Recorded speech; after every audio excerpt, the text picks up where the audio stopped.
कहते हैं कि इंडिया एक गणराज्य है, तो राष्ट्र कब होगा? राज्य को अभिव्यक्त करने के लिए किन किन तथ्यों की जरूरत पड़ती है? राष्ट्र को अभिव्यक्त करने के लिए किन किन तथ्यों की जरूरत पड़ती है? नमस्कार, मेरा नाम है नवीन कुमार। आप देख रहे हैं गोलचक्र का यूट्यूब चैनल। एकदम बिल्कुल आसान भाषा में समझेंगे। आज नई शब्दावली है राज्य और राष्ट्र की परिभाषा को लेकर के।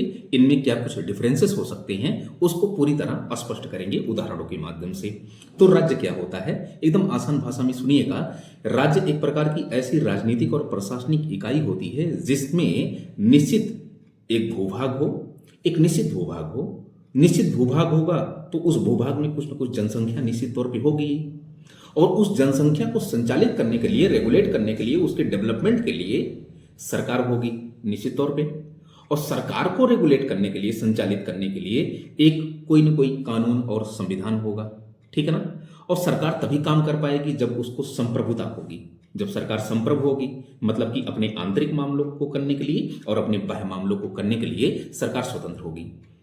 तो राज्य की परिभाषा क्या होगी ये तो बताइए। समझा तो दिया, सीधा सा है। राज्य एक प्रकार की ऐसी प्रशासनिक और राजनीतिक इकाई होती है जिसके अंतर्गत एक निश्चित भूभाग होता है, निश्चित सरकार होती है, निश्चित संविधान होता है, निश्चित जनसंख्या होती है, और वो सरकार संप्रभु हो।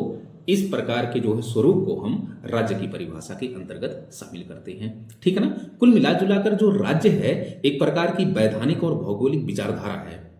ये राज्य प्रशासनिक और कानूनी पहचान शो करता है, ठीक है ना। जैसे भारतीय गणराज्य, अमेरिका, चाइना, जापान, ये सब जो है राज्य के अंतर्गत आए। तो सवाल है कि राष्ट्र क्या है? जब हम कहते हैं कि इनकलाब जिंदाबाद, भारत माता की जय, भारतीयों एक हो जाओ, यूएन में जाकर के अटल बिहारी वाजपेयी हिंदी में भाषण देते हैं, G20 का समिट जब भारत में आयोजित होता है तो तमाम विविधतापूर्ण संस्कृतियां रिप्रेजेंट की जाती हैं तमाम के राष्ट्राध्यक्षों के सामने, ठीक है ना। इसके अलावा जब गणतंत्र दिवस होता है तो तमाम प्रकार की झांकियां निकलती हैं कल्चर पर आधारित। जब आप झंडा फहराते हैं, जब आप चाइना के वस्तुओं का और सेवाओं का बाइकआउट करते हैं, सारे भारतीय बाइकआउट करते हैं। इंडिया पाकिस्तान का युद्ध चलता है तो सारे भारतीय एक हो जाते हैं और हिंदुस्तान जिंदाबाद के नारे लगाते हैं।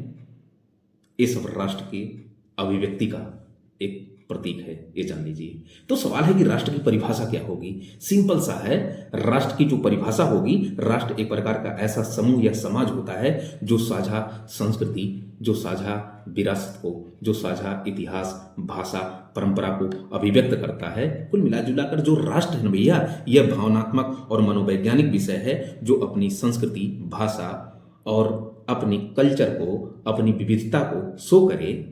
इस चीज को हम राष्ट्र के अंतर्गत लाएंगे। ये ध्यान में रखिएगा कि कुछ ऐसे राष्ट्र हैं जो राज्य नहीं है, जैसे कुर्दी अपनी परंपरा, अपनी भाषा, अपने आप को जो है शो करने का प्रयास करते हैं, लेकिन ये राज्य नहीं है। राज्य के लिए जरूरी है भूभाग, सरकार, संविधान, ठीक है ना, संप्रभुता, लेकिन उनके पास वो नहीं है।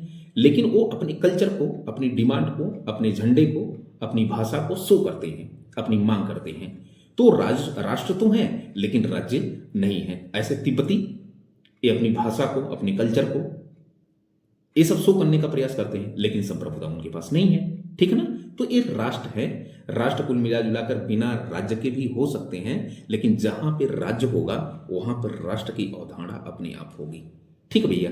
खैर, राज्य को संरक्षित करने के लिए राष्ट्र की अवधारणा लाई जाती है, क्योंकि जब हिंदुस्तान जिंदाबाद का नारा लगाया जाता है तो हमारा राज्य जो है कन्याकुमारी से लेकर के जम्मू कश्मीर और जो है अरुणाचल प्रदेश से लेकर के आपका जो है गुजरात तक पूरा संरक्षित रहता है, ठीक है ना।